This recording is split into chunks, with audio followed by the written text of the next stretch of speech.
Good morning, Bobby Freeman here. Welcome back, my friends. Today I bring you news of a fisherman who has been forced to sell his collection of 600 toy boats because they are a fire hazard. As you can probably tell, it's a slow news day here in the UK. A former fisherman is having to part with his beloved collection of toy boats, which cost him tens of thousands of pounds. Pete Dixon, 75, started collecting radio-controlled vessels when he split up with his wife 30 years ago. Now, I'm going to go out on a limb here. I'm suspecting that the collecting of boats might have had something to do with the divorce, and he has now filled every room of his 3-bedroom privately rented home in Grimsby, Lincolnshire. He's been told that and this is the crux of the issue here, listen to this, he's been told that it's a fire hazard and the boats have to go. Now, the question I'd be asking here is, first of all, who's telling him to get rid of these boats and that they're a fire hazard? I guess it's the landlord, okay? Well, I'm pretty sure a landlord can't tell you to do that, and you can keep whatever you want in your home within reason, provided it's not radioactive or, likely to explode. I'm pretty sure you can fit anything, keep anything you want in your house. Because let's face it, everything's flammable. This table I'm sat at now is flammable. My clothes are flammable. He's telling me I can't keep clothes? No, you must be naked in your house because those clothes could catch fire, goddamn you. Anyway, Mr. Dixon goes on to say, when I finished fishing, I bought a couple of boats and I got the bug and I started collecting them. I was married for 19 years,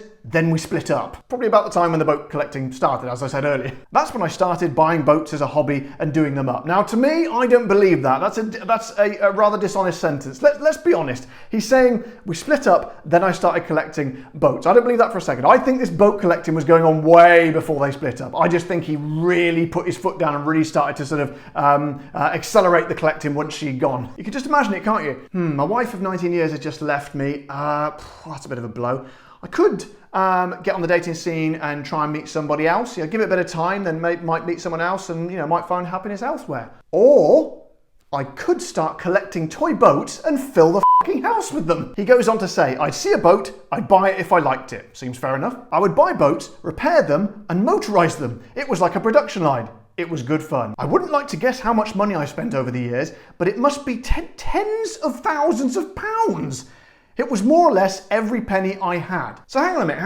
I imagine you're probably thinking the same as me here. If he likes boats that much and he spent tens of thousands of pounds on them, here's an idea. Why doesn't he sell them and buy a real boat? His huge haul is expected to fetch between, get this, £40,000 and £60,000, and he intends to use the money, here we go, he intends to use the money to buy a real boat for himself. So if you're interested, if you're in the market for some 60 grand's worth of toy boats, Pete's Boats will go under the hammer on Sunday and with Prestige Auctions, which is where he bought many of the vessels from in the first place. Although I am kind of thinking to myself now, where's he going to keep this boat if he gets, well, in the house, he's got plenty of room. I was thinking about knocking a hole in the wall and renting the house next door to store them in, but I decided against it and decided to get rid of them. Well, probably a good job really, because I mean, I've rented houses in the past. I'm fairly certain that somewhere in the contract it said you cannot knock a hole in the wall to the house next door. It's sad in a way to see them go, but it has to happen sometime. After retiring from a 40-year career at sea, he became known as the resident boat buyer. I bet that's a title that not many people manage to attain in their lives, I imagine. So there we go, my friends. As I say, a fairly slow news day today, but to be honest, they're never earth-shattering stories on this show, but for what it's worth, there it is, and I hope you enjoyed it. And indeed, if you did, don't forget to press the subscribe button and the like button below this video, and I will see you all next time.